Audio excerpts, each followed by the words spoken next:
పశ్చిమ గోదావరి జిల్లా పాలకోడేరులో ఉద్రిక్తత నెలకొంది. పాలకోడేరులోని ఏఎస్ఆర్ నగర్లో ఆక్రమించిన ఇళ్ల తొలగింపు ప్రక్రియను అధికారులు వేగవంతం చేశారు. ఉద్రిక్తత వాతావరణం నెలకొనడంతో పోలీసులు భారీగా మోహరించారు. సిపిఎం నాయకులు గోపాలం, బలరాంను హౌస్ అరెస్ట్ చేశారు. ఇక తొలగింపును అడ్డుకున్న పలువురిని పోలీసులు అడ్డుకున్నారు. పోలీసులకు గ్రామస్తులకు మధ్య జరిగిన తోపులాటలో పలువురికి గాయాలయ్యాయి. క్షతగాత్రులు ఆసుపత్రిలో చికిత్స పొందుతున్నారు.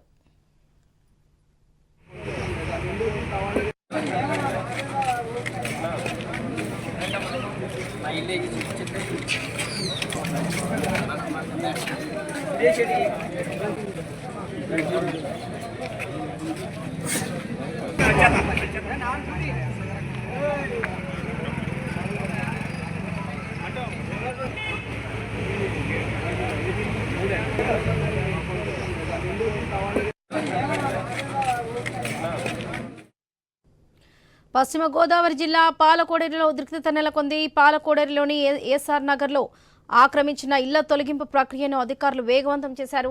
ఇక ఇదే విషయానికి సంబంధించి పూర్తి అప్డేట్స్ మా ప్రతినిధి భార్గవ్ అందిస్తారు. భార్గవ్, ప్రస్తుతం అక్కడ అప్డేట్స్ ఏంటి?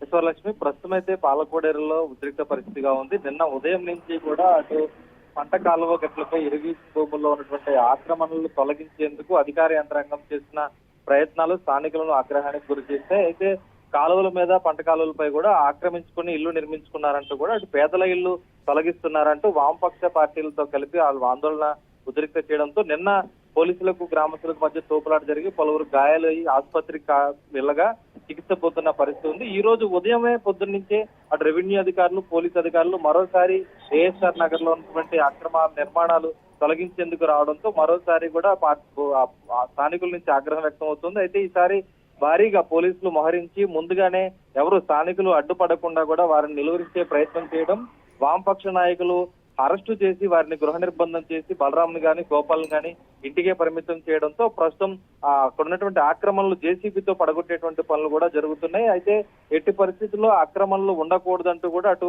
గత కొద్ది రోజులుగా అటు పశ్చిమ గోదావరి జిల్లాలో ఉండి నియోజకవర్గంలో, ఆ తర్వాత ఇప్పుడు భీమవరం నియోజకవర్గంలో కూడా ఆక్రమణలు తొలగిస్తూ ఉన్న నేపథ్యంలో రహదారుల అభివృద్ధి పేరుతో పంట కాలువల ప్రక్షాళన పేరుతో కూడా ఈ పనులు చేస్తున్నామని అధికార యంత్రాంగం చెబుతోంది. అయితే ఇప్పటి వరకు సొంత ఇల్లు లేని వారికి సొంత ఇల్లు కల్పించకపోవడం ప్రభుత్వ తప్పు.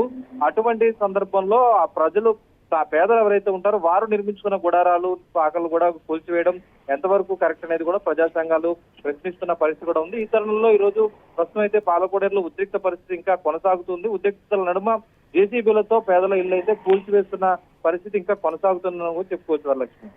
Right Bhargav, thank you.